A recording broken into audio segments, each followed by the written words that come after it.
Hello and welcome. चलो आज उस कोड को क्रैक करते हैं जिससे पूरा यूनिवर्स चलता है। हाँ, एक ऐसी लैंग्वेज जिसे हम रोज देखते हैं, फील करते हैं, पर शायद समझ नहीं पाते। ये है मोशन की ज़बान।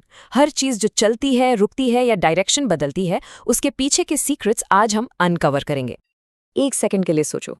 इमेजिन करो, आप बस में आराम से खड़े हैं, म्यूजिक सुन रहे हैं, और अचानक ड्राइवर जोर से ब्रेक मार देता है। वूम! आप आगे की तरफ गिर जाते हैं। ये क्यों होता है? What's going on? ये कोई जादू नहीं है दोस्त, this is pure raw physics at play. तो चलिए इन्हीं जैसे एवरीडे मिस्ट्रीज को सॉल्व करते हैं। और इस एडवेंचर में हमारे गाइड होंगे the one and only sir Isaac Newton और उनके 3 फेमस लॉज जो सदियों से हमारी दुनिया को गवर्न कर रहे हैं। ओके, सो ये है हमारा आज का सफर। हम शुरू करेंगे फोर्सेस से, फिर न्यूटन के तीनों लॉज को एक एक करके समझेंगे, एक मिस्ट्री सॉल्व करेंगे और आखिर में एक क्विक रीकैप। रेडी? चलो शुरू करते हैं। Alright, section 1। सबसे पहले सबसे इंपॉर्टेंट चीज, फोर्स। इसे आप मोशन की कहानी का हीरो समझ लो। ये वो अनसीन पावर है जो हर मूवमेंट शुरू करती है, रोकती है या उसका रास्ता बदल देती है। तो आखिर ये फोर्स है क्या? सिंपल शब्दों में ये बस एक पुश, एक हिट या एक पुल है, एक धक्का, एक ठोकर या एक खिंचाव। हमने फोर्स को कभी देखा नहीं है, राइट? पर जब आप दरवाजा खोलते हो, बॉल को किक मारते हो या कुछ खींचते हो, आप उसके असर को फील करते हो। बस वही फोर्स है। लेकिन एक मिनट, क्या हर फोर्स से मोशन होता है? नहीं। सोचो, एक टग ऑफ वॉर का गेम चल रहा है। दोनों टीम्स बिल्कुल बराबर जोर लगा रही हैं। रस्सी कहीं जाएगी? बिल्कुल नहीं। ये है balanced force. Result 0, no motion. पर जैसे ही एक टीम थोड़ा सा भी ज्यादा जोर लगाती है, रस्सी उसी तरफ चली जाती है। ये है अनबैलेंस्ड फोर्स, और मोशन के लिए यही जरूरी है। तो अब आते हैं न्यूटन के पहले कानून पर, द लॉ ऑफ इनर्शिया। पता है ये लॉ क्या बताता है? ये एक सिंपल सवाल का जवाब देता है, चीजें जैसी हैं वैसी ही क्यों रहना चाहते हैं। सोचो ना, एक रुकी हुई फुटबॉल तब तक क्यों नहीं हिलती जब तक उसे किक ना मारी जाए। और न्यूटन का जवाब था ये। उन्होंने कहा कि कोई भी ऑब्जेक्ट अगर रेस्ट पर है तो वो रेस्ट पर ही रहेगा, और अगर वो एक स्ट्रेट लाइन में कांस्टेंट स्पीड से चल रहा है तो वो चलता ही रहेगा। कब तक? जब तक उस पर कोई बाहर से अनबैलेंस्ड फोर्स ना लगाया जाए। इसी रेजिस्टेंस को, इसी जिद को न्यूटन ने एक नाम दिया, इनर्शिया। ये हर ऑब्जेक्ट की नेचुरल प्रॉपर्टी है। उसका नेचर ही है कि वो अपने करंट स्टेट में किसी भी चेंज को रेजिस्ट करता है। अगर रुका है तो चलना नहीं चाहता, और अगर चल रहा है तो ना रुकना चाहता है ना डायरेक्शन बदलना चाहता है। और इस जिद को, इस इनर्शिया को आपने बार बार फील किया है। याद है वो बस वाला एग्जाम्पल? जब बस अचानक रुकती है, आपके पैर तो बस के साथ रुक जाते हैं, पर आपकी अपर बॉडी वो इनर्शिया की वजह से आगे ही जाना चाहती है और आप आगे गिरते हो। जब बस चलती है तो आपकी अपर बॉडी वहीं रुकना चाहती है और आप पीछे गिरते हो। It's all about inertia. ये आप घर पर भी ट्राई कर सकते हो। एक ग्लास लो, उस पर एक कार्ड रखो और कार्ड के ऊपर एक कॉइन। अब कार्ड को तेजी से फ्लिक करो। क्या होगा? आपने फोर्स तो सिर्फ कार्ड पे लगाया, राइट? कॉइन अपनी इनर्शिया ऑफ रेस्ट की वजह से वहीं रहना चाहता है। कार्ड नीचे से निकल जाएगा और कॉइन सीधा ग्रेविटी की वजह से ग्लास में गिर जाएगा। सिंपल है ना? ब्रिलियंट। पर एक सवाल है, क्या हर चीज में बराबर इनर्शिया होता है? नहीं। एक खाली बॉक्स को धक्का देना आसान है, पर एक भरे हुए बॉक्स को मुश्किल है। क्यों? क्योंकि भरे हुए बॉक्स का मास ज्यादा है, मतलब उसका इनर्शिया भी ज्यादा है, उसकी जिद ज्यादा है। तो रूल सिंपल है, जितना ज्यादा मास उतना ज्यादा इनर्शिया। ओके, तो पहले लॉ ने हमें बताया कि मोशन चेंज करने के लिए फोर्स चाहिए। फेयर इनफ, पर कितना force? How do we measure it? इसका जवाब हमें मिलता है न्यूटन के सेकंड लॉ में। इस लॉ को समझने से पहले चलो एक नए कॉन्सेप्ट से मिलते हैं, मोमेंटम। इसको आप क्वांटिटी ऑफ मोशन भी कह सकते हो। सोचो, एक चलती हुई साइकिल है और एक चलता हुआ ट्रक है। दोनों में मोशन है, पर किसका इम्पैक्ट ज्यादा होगा?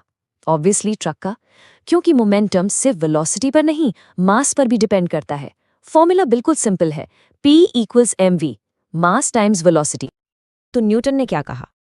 उन्होंने कहा कि the rate of change of momentum, यानी कितनी तेजी से किसी ऑब्जेक्ट का मोमेंटम बदल रहा है, वो उस पर लगाए गए अनबैलेंस्ड फोर्स के डायरेक्टली प्रोपोर्शनल होता है।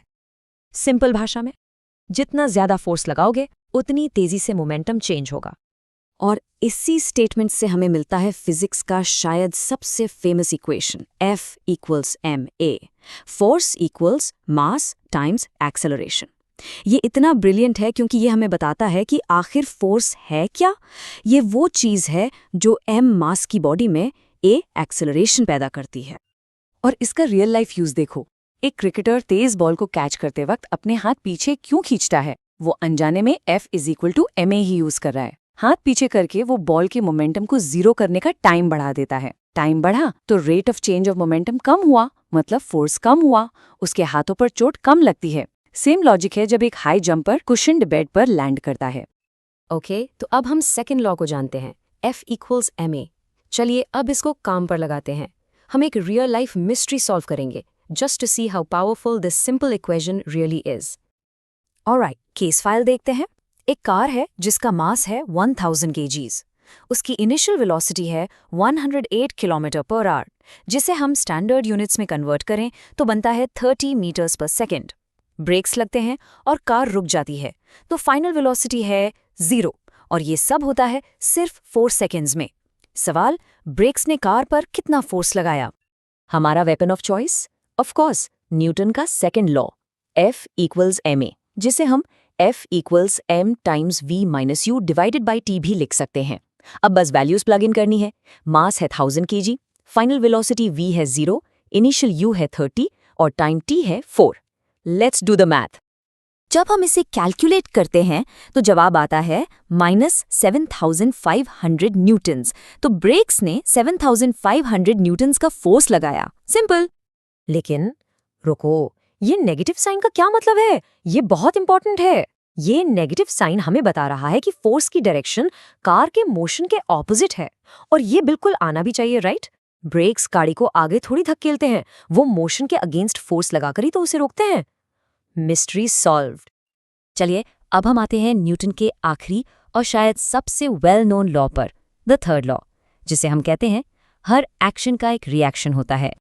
न्यूटन ने इसे ऐसे कहा, to every action there is an equal and opposite reaction. लेकिन उन्होंने एक बहुत इंपॉर्टेंट चीज ऐड की, and they act on 2 different bodies. ये लास्ट पार्ट सबसे ज्यादा क्रूशियल है। एग्जाम्पल से समझते हैं। जब आप चलते हो तो आपका एक्शन क्या है? आप जमीन को अपने पैरों से पीछे धकेलते हो। जमीन का रिएक्शन क्या है? वो आपको आगे धकेलती है। जब एक गन से बुलेट फायर होती है, गन का एक्शन है बुलेट को आगे पुश करना। बुलेट का रिएक्शन, वो गन को पीछे पुश करती है, जिसे हम रिकॉइल कहते हैं। और सोचो, एक सेलर बोट से आगे जंप करता है तो बोट पीछे चली जाती है। एक्शन एंड रिएक्शन ये हर जगह है। Phew, we've covered a lot. चलिए इन तीनों पावरफुल रूल्स को एक बार आराम से समराइज करते हैं ताकि ये आपके दिमाग में हमेशा के लिए सेटल हो जाएं। पहला कानून, inertia.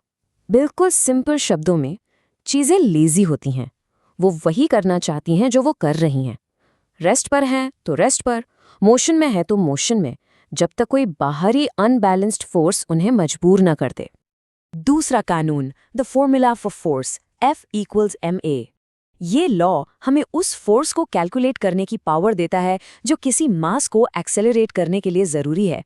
It's the engine of physics.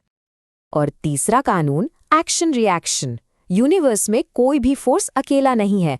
Her action का एक इक्वल और ऑपोजिट रिएक्शन होता है जो हमेशा एक अलग बॉडी पर एक्ट करता है। फोर्सेस ऑलवेज कम इन पेयर्स। तो अब जब आप क्रिकेट खेलोगे, गाड़ी में बैठोगे या बस चलोगे, आपको मोशन एक नई नज़र से दिखेगा। You know the rules now. तो सोचो, इन रूल्स को यूज करके आप अपने आसपास और कौन सी मिस्ट्री सॉल्व कर सकते हो, इसके बारे में जरूर सोचना।